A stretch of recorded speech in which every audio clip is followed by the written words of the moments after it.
우리 지난주일 설교 제목을 기억하십니까? 지난주일 설교 제목, 룻이 나오미가 가알을 만나다, 그죠? 룻이 만났죠. 근데 그걸 갖다가 나오미라 그랬어요. 왜 그랬죠? 룻과 나오미는 한 사람의 역할을 지금 하고 있는 거다. 그래서 가알이라는 뜻은 무슨 뜻이라 그랬죠? 가알.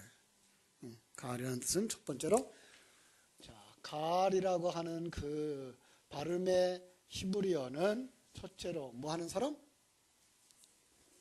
아주 쉬운 얘기로 씨를 전달해 주는 사람.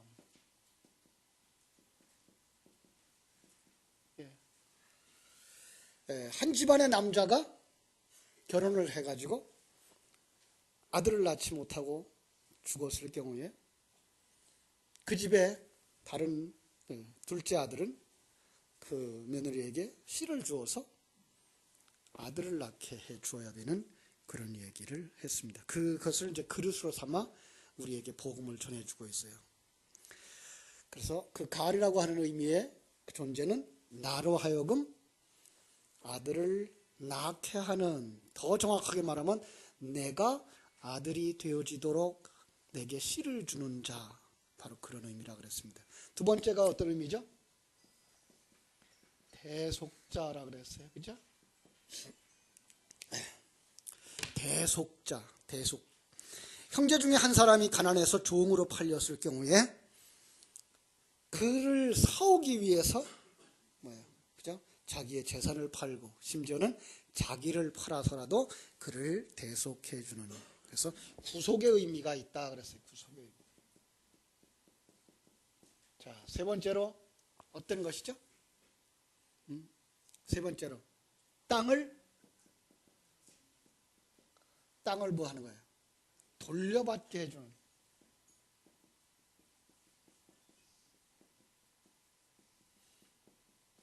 첫 번째랑 거의, 두 번째랑 거의 비슷한 의미인데, 이거는 대가를 지불하고 나를 산다는 의미고, 이거는 나로 하여금 내 땅으로 돌아가게 한다고 하는 의미에서 천국을 우리에게 돌려주는 자, 그죠? 자기 것을 다 팔아 우리가 거할 천국을 사서 우리에게 주는 자, 이런 의미예요. 네 번째는 어떤 거죠?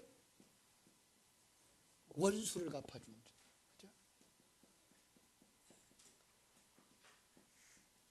자, 우리가 가끔 이제 오해를 하죠. 성경 속에서 원수까지 사랑하라며, 그죠? 근데 원수를 갚아달래요. 어떤 의미일까? 그것은 사단과 함께 옛사람, 그죠? 옛사람을 무너뜨리고 뭐 하라는 거예요? 새 사람으로 되게 해달라고 하는 이런 의미. 이것이 바로 가알이라고 하는 의미 속에 들어가 있는 거라 그랬습니다. 이 유대인의 전통을 이렇게 이해할 때에 성경 속에 담겨진 진리를 이해할 수가 있어요. 그러지 못하면 성경을 가지고 우리는 글자대로만 보면, 그리고 세속적인 관점으로 보면, 윤리도덕인 얘기를 쫙 하다 보면은 성경 속에 이해할 수 없는 아주 이상하고 부끄러운 얘기가 많아요.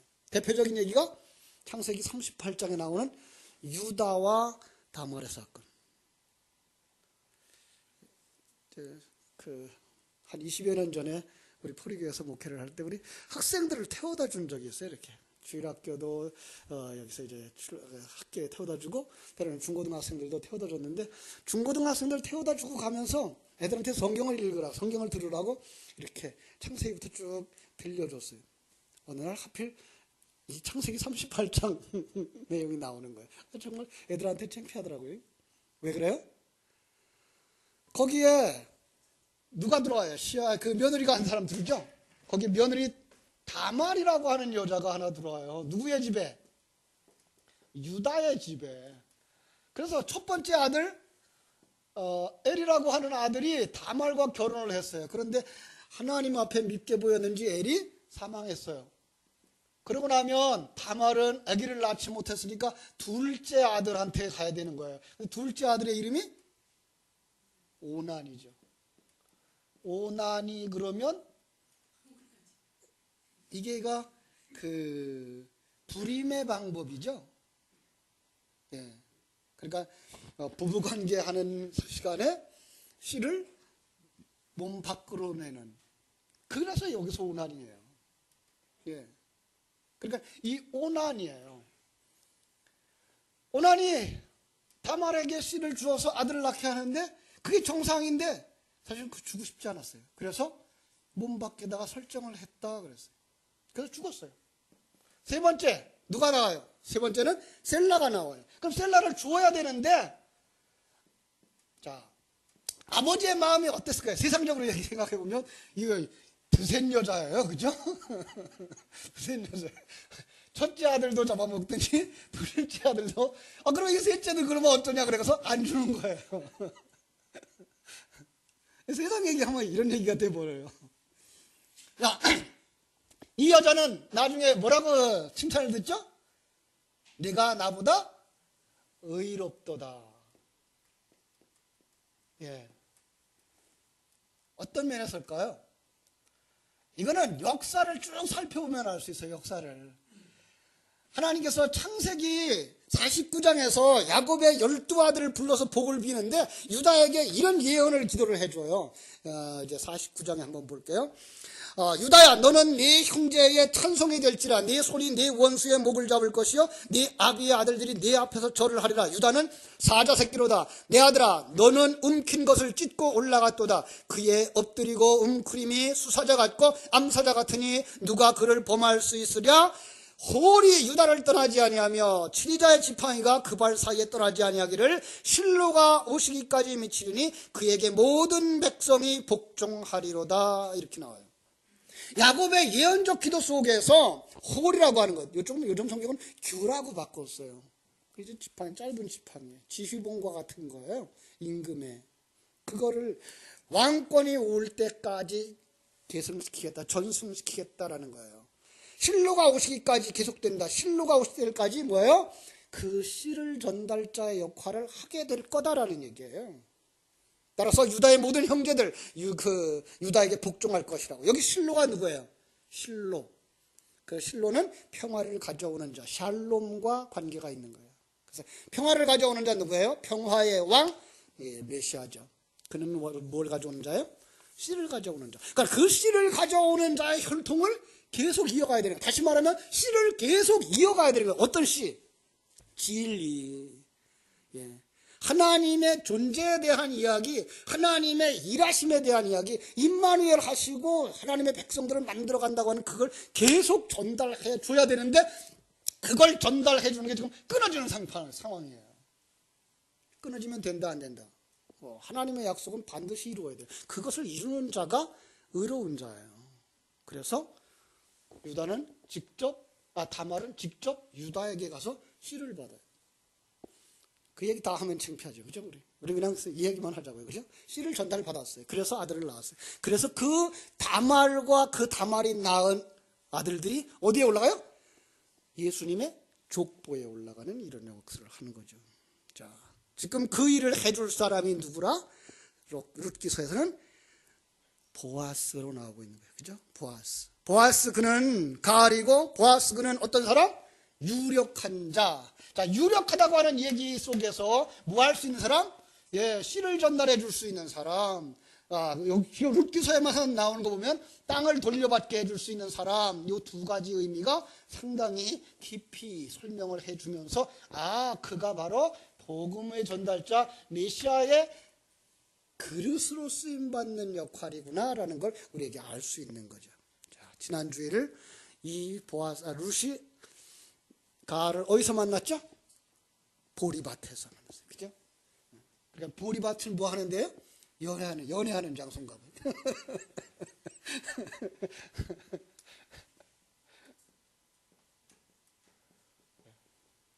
자, 보리밭 그러면은 이것을 대맥이라고 하죠. 대맥을 거두를 시기와 소맥을 거둘 시기가 이렇게 구분되어져 있으면서 대맥을 거둘 때에는 그걸 갖다가 무슨 절? 초실절에다가 이렇게 연결시켰다 그러고 여기가 50일이 지나면 소맥을 거두는 시기인데 소맥을 거둘 때는 뭐라 그런다? 오순절 또 하나 맥주절. 이 의미는 우리가 잘 알죠. 그죠? 초실절은 언제 붙어 있는 절기예요? 6월절에 붙어 있는 절기. 그러니까 6월절이 예수 그리스도가 우리를 구속한다는 의미와 함께 또 하나 그는 천열매다. 천열매는 무슨 뜻이에요? 사과밭에, 사과나무에 사과가 달렸어요. 이번에 사과들 달게 맛있게 잡수다 그래요. 그럼 그 나무에 달린 사과들은 다 그와 같이 달다 이거예요. 그 사과가 어떻게 시작해서 어떻게 열매 맺었으며 어떻게 거두어지느냐가 너희들도 그렇게 된다예요. 그래서 예수님이 성령으로 잉태되어져서 성령으로 사역을 하고 성령으로 완성되어져 영의 영역으로 들어간 것처럼 하나님의 백성들도 성령으로 거듭나서 성령으로 이 사망의 음침한 골짜기를 통과하고 성령으로 완성되면 천국에 들어간다라는 연약을 주신 날짜가 바로 맥추절인 거예요. 그렇죠? 그런데 지금 여기서 만났어요. 그럼 여기서 먼저 뭐가 이루어져야 돼요? 예수 그리스도를 통한 완성이 그려져야 되는 거예요. 우리는 그걸 이제 보러 갈 수 있는 거죠. 그런데 그때에 두 사람이 만나서 그 일을 이루기 위하여 어디로 갔을까요? 14절 봅시다. 2장 14절 찾았어요? 같이 읽어요. 시작. 식사할 때에 보아스가 룻에게 이르되 이리로 와서 떡을 먹으라. 네 떡 조각을 초에 찍으라 하므로 룻이 곡식 베는 자 곁에 앉으니 그가 볶은 곡식을 주매 룻이 배불리 먹고 남았더라. 여기 아주 중요한 단어들이 몇 가지가 나와요. 하나는 뭐죠? 떡을 먹으라. 그죠? 떡을 먹으라. 이거 중요한 거예요. 자, 어디서 볼 수 있죠? 떡. 성경 속에 나와 있는 식탁의 떡은 똑같은 떡이에요. 사실은 하나님이 약속해 주고 싶은 그 메시지. 내가 생명의 떡이니 나를 먹는 자는 뭐예요? 결코 줄이지 아니할 것이요 나를 믿는 자는 영원히 목마르지 아니하리라. 요한복음 6장 35절이에요. 이스라엘 백성들이 광야에서 떡을 먹었다. 무슨 얘기예요? 그들은 광야길을 건너가면서 생명의 양식을 먹은 거예요. 그 생명의 양식으로 먹고 산 사람은 가나안에 들어간 사람이고 그걸 육신의 양식으로만 먹은 사람들은 광야에서 죽은 사람들이에요. 예. 그래, 설교를 들으면서도 그 설교 속에서 인생의 문제를 해결해 주기 위하여 이 땅의 것을 해결해 주기 위하여 이 문제를 이렇게 해석해 주시는구나. 그렇게 받으면 그 사람은 이 세상의 것으로 끝나는 사람. 그 설교를 들으면서 이것은 나로 하여금 천국의 백성 되게 하는 하나님의 말씀, 하나님의 양식, 그를 가는 사람은 천국에 들어가는 사람. 예. 그러니까 성경에 있는 단어들이 놀랍게도 하나가 두 가지 의미가 다 들어가 있어요. 그 떡이라는 의미 바로 그렇습니다. 두 번째로 뭘 줘요? 떡 조각을 어디다 찍어요? 초에다 찍으니라. 자, 초에다 찍었어요. 왜 초에다 찍었을까요? 떡이 뻑뻑하니까. 더 재미난 건 떡과 초가 뭘 상징하는가 하면 살과 피를 상징하는 거예요. 예. 물론 이제 성찬식에서는 떡과 잔을 이렇게 설명합니다만은 예수님께서 그것을 그렇게 가르쳐 주셔요. 나중에 보십시오. 요한복음 13장 26절에 보면 한번 볼까요? 요한복음 13장 26절. 개역 개정판이 글자를 또 바꿔놓으셨더라고요. 참 안타깝게. 그래서 개정 개역보다는 개역 성경이 더 글자 이렇게 연결해서 보는 성경으로는 더 편해요. 그런데 그냥 읽어봅시다. 26절. 예수께서 대답하시되 내가 떡 조각을 적셔다 주는 자가 그니라. 이 적셔다 주는 자가 뭐예요? 먼저 성경은 찍어다가 주는 자예요. 뭐에다 찍어요? 초에다 찍는 거예요. 예. 바로 그거예요. 그러면 그 잔치자리 혹은 그 식탁은 뭘 얘기하고 있는 거예요? 성찬이에요. 성찬. 그래서 부자와 나사로의 이 비유를 할 때에 그 나사로는 어디서 떨어지는 그 부스러기를 먹어요? 상에서 떨어지는 부스러기를 먹는 거예요. 식탁이에요. 바로 그 식탁에서 떨어진 부스러기 성찬, 그걸 먹은 사람이기 때문에 어디 가요? 아브라함의 품에 들어가는 거예요. 자, 본문으로 다시 돌아와서요. 세 번째 어떤 단어가 들어가 있는가 하면 볶은 곡식을 줘요. 볶은 곡식. 성경 속에 볶은 곡식이 나왔을까요? 안 나왔을까요? 안 나왔으면 제가 안 물어보죠. 여호수아서 15장 11절 12절. 이게가 볶은 곡식이 최초로 먹은 시기가 나와요. 여호수아 15장 11절 12절 11절 읽어요. 6월절 이튿날에 그 땅의 소산물을 먹되 그날에 무교병과 볶은 곡식을 먹었더라. 또 그 땅의 소산물을 먹은 다음 날에 만나가 그쳤으니 이스라엘 사람들이 다시는 만나를 얻지 못하였고 그 해에 가나안 땅의 수출을 먹었더라. 요단강을 건넌 후에 길갈에서 할례를 행하고 다시 6월절을 지킵니다. 6월절 다음 날에 그 땅의 소산물을 먹는데 무교병과 함께 볶은 곡식을 먹습니다. 자, 무슨 얘기예요? 이제는 약속의 땅에 들어갔구나의 상징으로 볶은 곡식을 먹는 거예요. 그래서 그 다음부터는 뭐가 없어져요? 만나가 없어져요. 왜? 만나는 거기에 들어가기 위하여서 공급되어졌던 예수의 살과 피예요. 근데 이제 가나안 땅에 들어갔으니까 볶은 곡식이 끝난 거예요. 그렇다면 지금 이 룻이 여기까지 와서 그 볶은 곡식을 먹는다는 말은 무슨 말이에요? 이제 룻은 벌써 어디에 들어가 있는 거예요?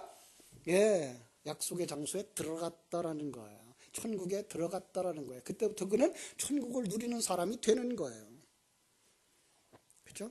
자, 그런데요, 좀 이상한 소리 하고 갈게요. 잘 들으셔야 돼요. 잘못 들으면 이상한 사람이 되니까. 왜 그렇게 어떻게 그렇게 약속의 땅에 들어갈 수 있었느냐? 남편이 죽었기 때문에.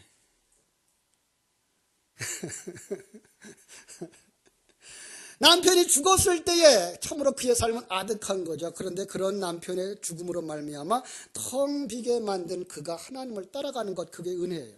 그런데 그 말을 로마서에서 찾아드릴게요. 로마서 7장. 로마서 7장 1절에서 3절.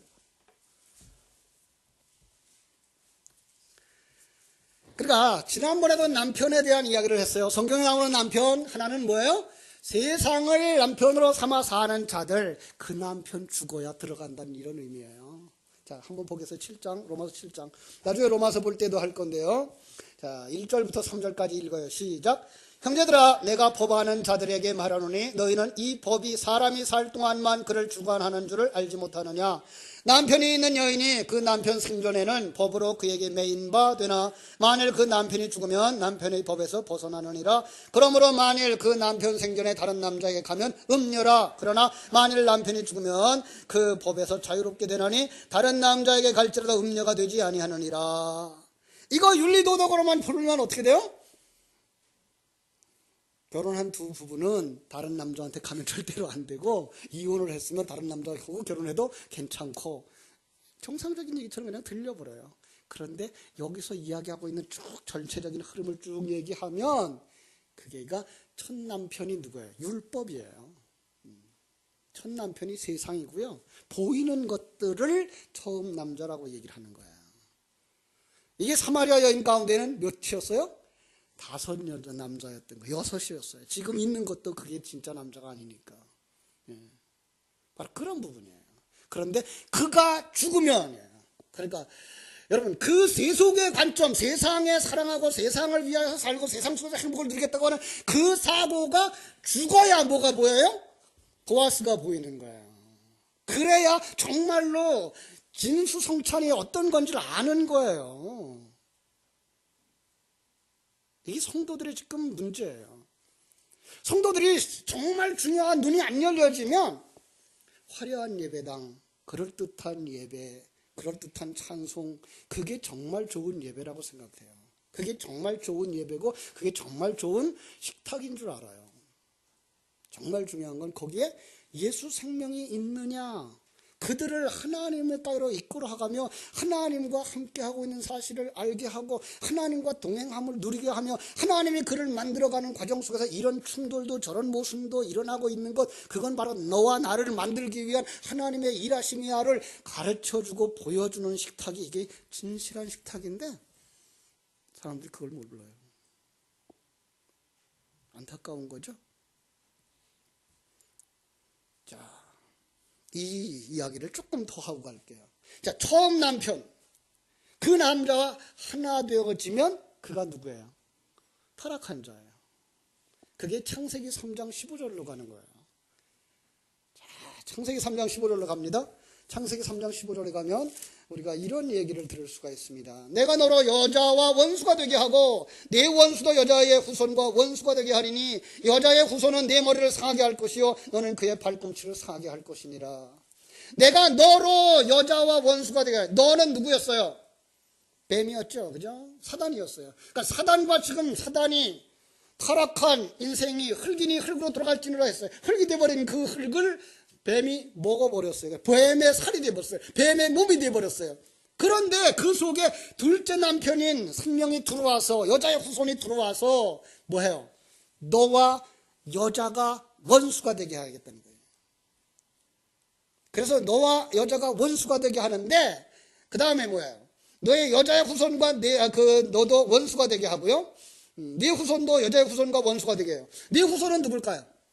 사단의 사상이 낳은 자들. 사단이 낳은 자들. 예, 이거 옛사람이에요. 근데 그가 누구가 원수가 되게 해요? 여자의 후손. 그 여자의 후손은 누구예요? 예수 그리스도. 예, 새 생명.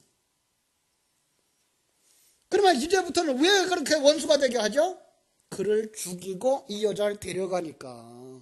그 여자는 누구였어요? 나였어요. 내가 이제 세상과 하나 되면 세상과 하나 되어 짝해서 살아가는 사람인데 내 속에 누가 와요? 생명신 예수가 들어와서 그 옛사람을 죽이고. 그게 뭐예요? 오늘 룻기서에서는 처음 남편이 뭐예요? 죽은 거예요.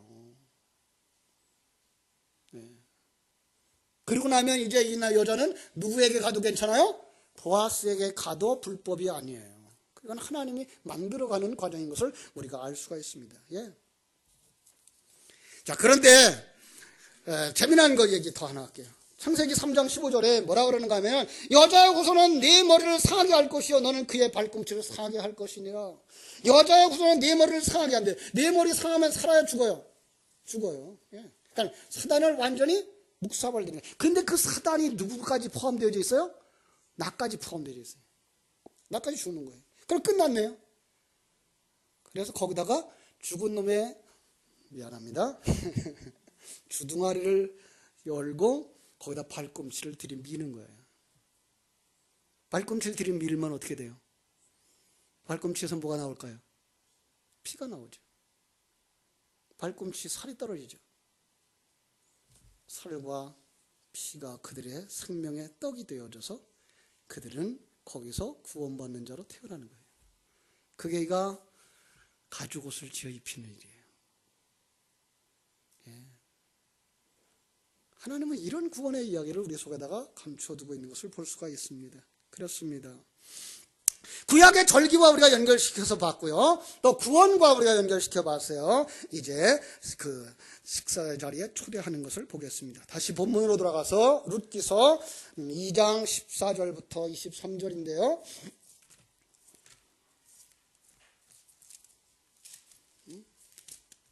제 성경책에 룻기가 도망갔어. 자, 잘 보십시다. 전체적인 내용을 보면 식사에 초대할 뿐만 아니라 룻에게 더 풍성한 곡식을 주기 위하여 자기 소년들에게 곡식단을 조금씩 뽑아버려서 그에게 죽게 하고 꾸짖지 말라 그러죠. 이게 어떤 얘기랑 연결될 것 같아요? 불의한 청지기를 생각할 수 있나요? 네. 주인의 것을 어떻게 해요? 뽑아서 내버려요. 허비하는 거예요. 누구를 위하여? 예, 여자를 위하여. 여러분, 누가복음 16장에 나오는 불의한 청지기는 처음에 어떻게 책망받았죠? 그가 재산을 허비한다는 소식을 듣고, 자, 그래서 이제 허비한다는 말도 두 가지가 나오는 거예요. 하나는 자기를 위하여 쓰는 것이 허비함이에요. 또 하나는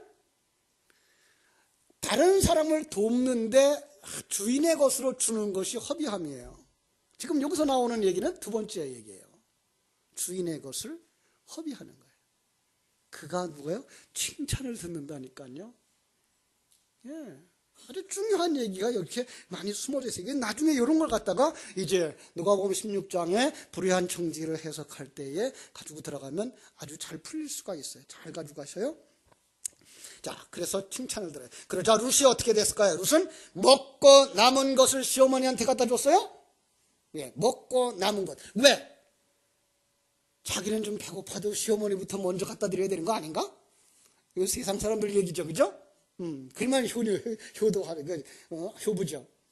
근데 성경의 영적인 세계는 내가 배부르지 않으면 다른 사람에게 줄 수 있다, 없다? 없어요. 이거예요. 그러니까 먼저 목사가 신령한 눈이 열려지고 그 진리에 충만되어지지 않으면 성도들에게 그 충만한 진리를 줄 수가 없어요.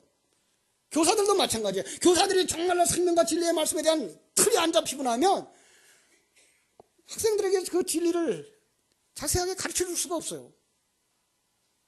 구역장님들도 마찬가지예요. 정말 이 영적인 세계는 먼저 내가 충만히 채워야 돼요. 여러분들을 충만히 채우십시오.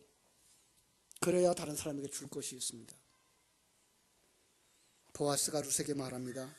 다른 밭으로 가지 마라. 웬 말입니다. 다른 밭으로 가려고 마음먹는 사람들 마음의 결심을 하십시오. 왜 그래요? 기업 물을 자의 밭에만 양식이 있기 때문에 그렇습니다. 그죠?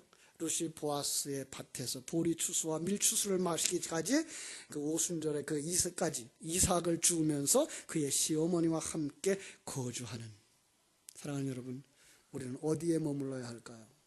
주님께서 추수를 다 마치고 저장하기까지 오직 주 예수 그리스도의 자기 살과 피를 제공하시는 그 식탁에 거하라고 말씀하시는 줄로 믿습니다.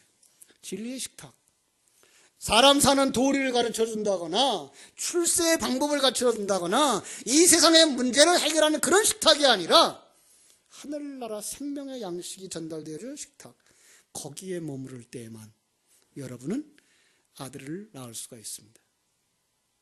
그래서 성경은 아들을 축복한다. 아들이 있는 자가 복이 있다 그러는 거예요. 괜히 그건 아들 선호 사상으로 가란 얘기가 아니고 그 아들은 누가 되는 거예요? 내가 하늘나라를 유업으로 받을 아들, 내가 진리의 씨앗을 가진 아들이 되는 거예요. 여러분들이 거기까지 자라나셔서 우리 교회가 정말로 진리로 충만하고 교회 구석구석에 장년부만 아니라 중고등부, 유치부까지 우리 청년부까지 이 진리가 전달되어져서 진리의 터전 천국이 이루어지기를 주님의 이름으로 축원합니다. 기도하겠습니다. 하나님 우리 아버지, 하나님의 크신 은혜와 사랑을 감사하고 찬송과 영광을 하나님께 드립니다.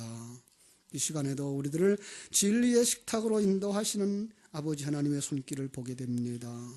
룻을 인도하셔서 보아스의 식탁에 머물게 하고 그에게 시시때때로 공급하여 주면서 모든 필요를 채워주며 그에게 나중에 씨앗을 주어서 아들을 낳게 하는, 아들로 태어나게 하는 귀한 역사 가운데에 머물게 하시는 하나님, 우리가 바로 그 복을 받은 자들이며 거기에 한 걸음 한 걸음 룻과 함께 보아스의 곁으로 가고 있으며 보아스와 함께 한 걸음 한 걸음 이제는 자녀를, 아들을 만드는 자리로 나아갈 수 있는 복된 성도들이 다 되게 하여 주시옵소서. 감사하며 예수님의 이름으로 기도하옵나이다. 아멘.